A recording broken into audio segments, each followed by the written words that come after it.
ورزش گروی سلامتی است. هر یک انسان باید که ورزش کند. لیکن ورزشگر پسیخولوژیا دارد، یعنی باوری به خود دارد چگونه باید تمرین کند. هر یک ورزشگر می تواند در کورس های ما، тренинг های ما اشتراک کند. اوید پسیخولوژیای ورزشی ما با آنها کار کنیم.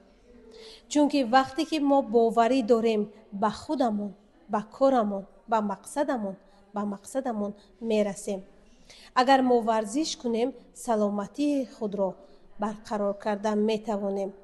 یعنی ورزش این انسان را باوری میدهد، قوت میدهد.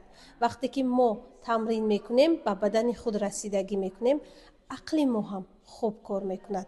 هر یکی شما میتوانید ورزشگران با ما همکاری کنید. پسیخولوژیای خود را باز هم پرقوت کنید. خود را رشد دهید.